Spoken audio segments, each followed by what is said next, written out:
আসসালামু আলাইকুম। সবাইকে জুমা মোবারক।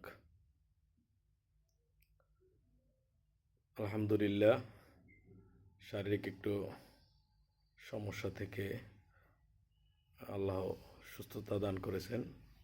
শুকরিয়া আল্লাহর কাছে। যাই হোক, আমি এখন যেটা আপনাদের সাথে শেয়ার করব হচ্ছে রিটার্ন সাবমিশন নিয়ে। আমি হয়তো যারা দেখেছেন ভিডিওটা আমি রিটার্ন সাবমিশন নিয়ে একটা ভিডিও করেছি এবং ম্যানুয়াল সাবমিশন নিয়ে একটা ভিডিও করেছিলাম। তা আপনারা জানেন সরকার 1 মাস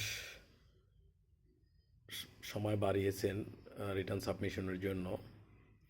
30 ডিসেম্বর 31 ডিসেম্বর পর্যন্ত আপনারা রিটার্ন সাবমিশন করতে পারবেন। তাই এর ভিতরে যারা এখন পর্যন্ত সাবমিশন করেননি তারা রিটার্ন সাবমিশন করে ফেলেন। আর যাদের টিন সার্টিফিকেট আছে তারা জিরো রিটার্ন দিয়ে সাবমিট করতে পারেন। অনেকে আছে জায়গা জমি ক্রয় করার জন্য রিটার্ন জমা দিতে হয়, কারো আছে কোনো বিভিন্ন ট্রেড লাইসেন্স করার জন্য, বিভিন্ন কাজে অনেকেরই রিটার্নের ডকুমেন্ট জমা দিতে হয়। তাই যাদের টিন সার্টিফিকেট, আগে টিন সার্টিফিকেট দিলে হতো, এখন অনেক জায়গায় রিটার্ন চাচ্ছে। সুতরাং কারণ যাদের টিন সার্টিফিকেট আছে তাদেরকে রিটার্ন সাবমিট করতে হবে, অর্থাৎ জিরো রিটার্ন সাবমিট করবেন আপনি। এটা অনলাইনে করলেই সহজ হয় আপনার জন্য। আপনি ইজিলি সাবমিট করতে পারবেন, খুবই সহজ। এক্ষেত্রে আপনারা আমার রিটার্ন সাবমিশনের ভিডিওটা দেখতে পারেন। যাদের জিরো রিটার্ন অর্থাৎ ইনকাম নাই তারা ইনকামের পোর্শনটা বন্ধ করে দিবেন। আর হচ্ছে রিটার্ন সাবমিট করার জন্য যেসব ডকুমেন্টস আপনার কাছে রাখতে হবে, এক হচ্ছে আপনার salary statement within the income year. আর স্যালারি স্টেটমেন্টের সাথে আপনি যদি ট্যাক্স দিয়ে থাকেন সেই ক্ষেত্রে আপনাকে অবশ্যই চালান দরকার হবে, চালান নাম্বার। ওই চালান নাম্বারে কত টাকা আপনি পেমেন্ট করা হয়েছে গভর্নমেন্টকে, এবং এখান থেকে আপনার কত টাকা ক্লেম আছে, অর্থাৎ আপনার এই চালানে আপনার কত টাকা প্রদান করা হয়েছে সেই অ্যামাউন্টটা দরকার হবে। এবং আরও দরকার হবে যে আপনি কোন ব্যাংকে জমা দিয়েছেন এবং কোন জোনে জমা দিয়েছেন, কোন ব্রাঞ্চে বা জোনে।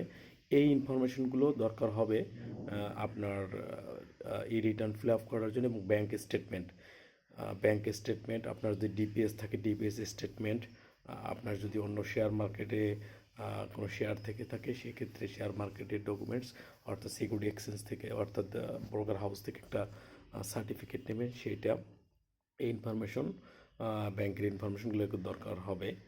আর আপনার যদি কোনো ফিক্সড অ্যাসেট ক্রয় করে থাকেন বা অন্য কোনো ফিক্সড অ্যাসেট থেকে থাকে এবছর অর্জিত বা অন্য সময় এর আগে রিটার্ন সাবমিট করে থাকেন, সেই রকম আর কি ইনফরমেশনগুলো সেক্ষেত্রে, অর্থাৎ এর আগে যদি রিটার্ন সাবমিট করে থাকেন সেক্ষেত্রে আপনার প্রিভিয়াস রিটার্নটা দরকার হবে ইনফরমেশনের জন্য।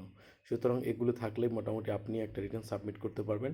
কিন্তু বড় কথা হচ্ছে আপনি যে ক্লেম অর্থাৎ আপনি যে ট্যাক্স প্রদান করেছেন ওই চালানের ইনফরমেশনটা দরকার হবে আপনাকে অনলাইনে এই ট্যাক্স ক্লেম করার জন্য। অর্থাৎ আপনি যে পেমেন্ট করছেন সেটা অনলাইনে ক্লেম করতে হবে।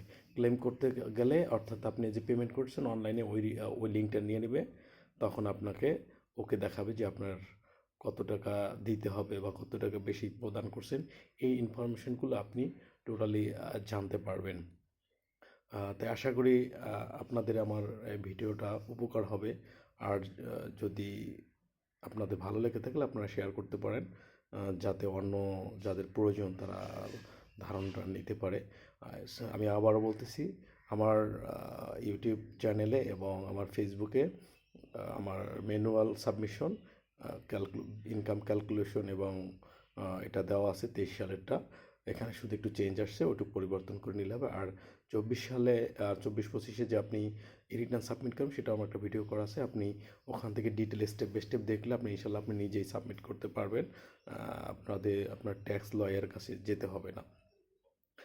তাই আপনারা রিটার্ন সাবমিট করেন। যাদের প্ল্যান আছে বিদেশ যাবেন বা অথবা যারা বিভিন্ন অ্যাসেট কিনবেন তারাও রিটার্নটা সাবমিট করে ফেলেন। আদারওয়াইজ পরে আপনি রিটার্ন চাইবে কিন্তু তখন আর সাবমিশন করার সময় থাকবে না। তাই বরঞ্চ 31 ডিসেম্বরের ভিতরে আপনারা সাবমিট করে ফেলেন। ইনশাল্লাহ সবাই ভালো থাকবেন। আসসালামু আলাইকুম।